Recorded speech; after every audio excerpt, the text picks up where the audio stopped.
মটর পনির খেতে কিন্তু আমরা অনেকেই প্রায় পছন্দ করি। তার উপরে যদি এরকম ধাবা স্টাইলের মটর পনিরের রেসিপি হয় তাহলে তো ব্যাপারটা পুরো জমে ক্ষীর। গরম গরম এই মটর পনিরের রেসিপি কিন্তু রুটি, লুচি, পরোটা, এমনকি নান, কুলচা নান সবের সাথেই কিন্তু খেতে দুর্দান্ত লাগে। একবার এরম ভাবে এই মটর পনিরের রেসিপিটি তৈরি করে খেয়ে দেখুন, আঙুল চাটতে কিন্তু বাধ্য হবেন, এতটাই টেস্টফুল হয় এই রান্নাটি। মন চাইবে বারবার এরম ভাবে মটর পনির তৈরি করে খাই, এতটাই সুস্বাদু লাগে। নমস্কার বন্ধুরা, অনুশ্রী রান্নাঘরে আপনাদের সবাইকে স্বাগত। রেসিপিটি তৈরি করার জন্য আমি এখানে 200 গ্রাম পরিমাণে পনির নিয়েছি।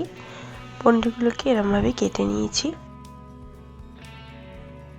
1 কাপ পরিমাণে কড়াইশুঁটি আর 3টে মাঝারি মাপের টমেটো আর 2টো কাঁচা লঙ্কা। টমেটো আর কাঁচা লঙ্কাটাকে আমি মিহি করে বেটে নেব।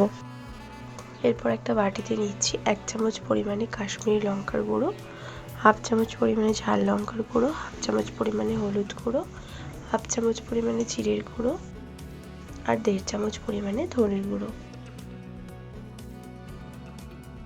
আর নিচ্ছি 1 চামচ পরিমাণে সবজি মশলা।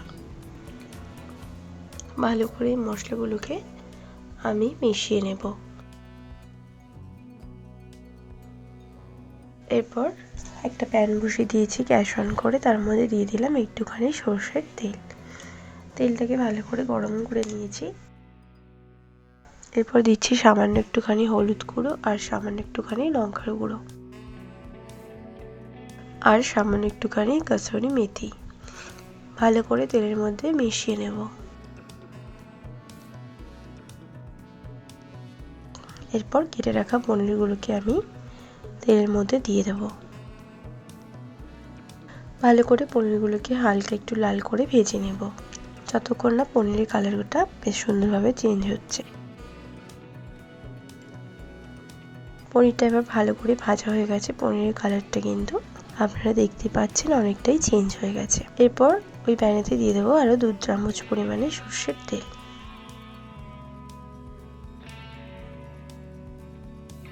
এরপর ফোড়নে দিচ্ছি একটা বড় এলাচ, ছোট একটা দারচিনির টুকরো, 2টো ছোট এলাচ আর দিচ্ছি 1/2 চামচ পরিমাণে গোটা জিরে। ফোড়নটাকে ভালো করে ভেজে নেব। এরপর একটা মিডিয়াম সাইজের পেঁয়াজকে চপিং করে কেটে নিয়েছি, সেই পেঁয়াজটা দিয়ে দিলাম। পেঁয়াজটাকে দিয়ে একটু ভেজে নেব। 2 মিনিট হয়ে গেছে। পেঁয়াজটা ভাজার পর দিয়ে দিলাম 1 চামচ পরিমাণে আদা রসুন বাটা। আদা রসুন বাটাটা দিয়ে একটু কষিয়ে নিয়েছি। এরপর যে মশলাটা মিক্সড করে রেখেছিলাম সেই মশলাটা দিয়ে দিলাম। লো ফ্লেমে রেখে আমি এই মশলাটাকে দিয়ে ভালো করে কষিয়ে নেব। এরপর আমি টমেটো আর কাঁচা লঙ্কাটা বেটে রেখেছিলাম সেই পেস্টটা এখানে দিয়ে দিলাম। ভালো করে আবারও আমি সব মশলাগুলোকে কষিয়ে নেব।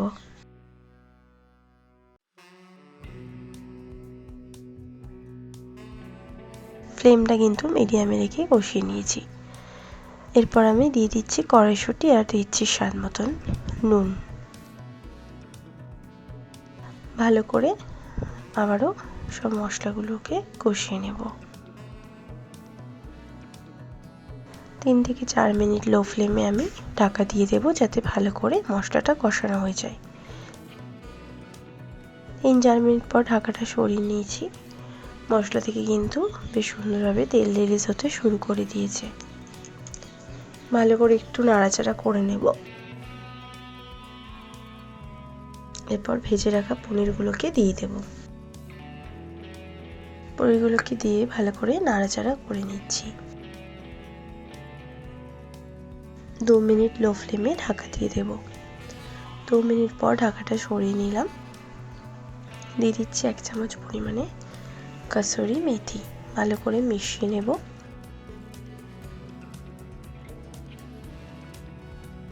এরপর দিচ্ছি 1 কাপ পরিমাণে জল। গ্রেভিটা যে যেমন পছন্দ করেন সেই হিসেবে এখানে জলটা ব্যবহার করবেন। জলটা দেওয়ার পর ভালো করে নাড়াচাড়া করে মিশিয়ে নিয়েছি। গ্রেভিতে বয়েল উঠতে শুরু করে দিয়েছে। 4 থেকে 5 মিনিট আমি মিডিয়াম ফ্লেমে ঢাকা দিয়ে রান্নাটা হতে দেব। ঢাকাটা 4-5 মিনিট পর সরিয়ে নিচ্ছি। ঢাকাটা সরাতেই কিন্তু একটা দারুণ সুন্দর গন্ধ বেরোচ্ছে। ভালো করে নাড়াচাড়া করে নেব।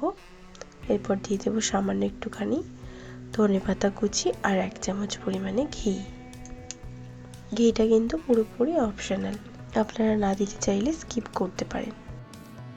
ভালো করে নাড়াচাড়া করে মিশিয়ে নেব ধনেপাতা ঘিটা দেওয়ার পর।